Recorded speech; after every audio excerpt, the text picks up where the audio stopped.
Des grandes tours de glace, des centaines de bureaux et à leurs pieds les rues étroites de Saint-Josse, un petit kilomètre carré, la plus petite commune de Bruxelles et l'un des bâtis les plus anciens.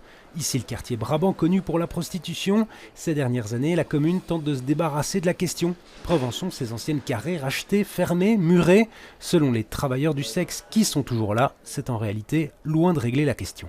La prostitution comme nous, qui sommes reconnus, c'est un bienfait, c'est une bonne chose. Parce que tout ce qui est illégal, tout ce qui est en cachette dans les voitures, c'est des agressions, les prix diminuent. Quand vous faites un client dans une voiture, c'est quand même moins confortable que sur un lit. Bon, tout ce qui est caché est plus dangereux. La clandestinité pour des femmes parfois livrées à la traite d'êtres humains, c'est ce que constate cette association. Elle tente de nouer des contacts avec les nombreuses Ghanéennes, les Nigérianes, qui travaillent dans le quartier. Les personnes qui exerçaient là, on ne sait pas où elles sont parties.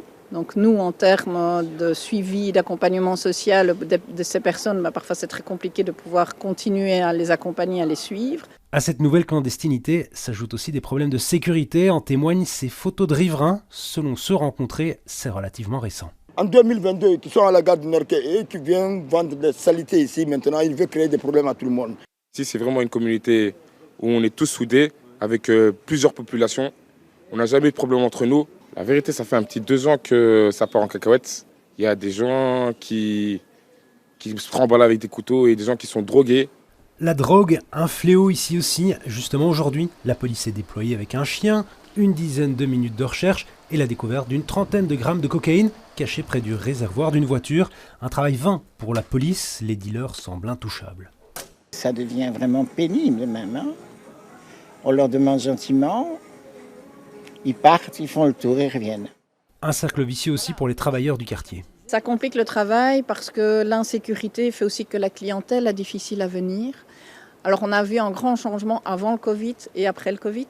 Avant le Covid, il n'y avait pas beaucoup de télétravail.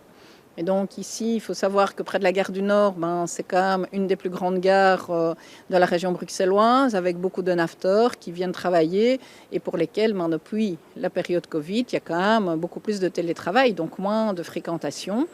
Donc moins de contrôle social aussi. Quelle réponse pour inverser cette périclitation du quartier? Certaines sont fédérales, régionales évidemment, mais il y a aussi un rôle à jouer pour les autorités communales, lequel? Réponse peut-être dans les prochaines semaines.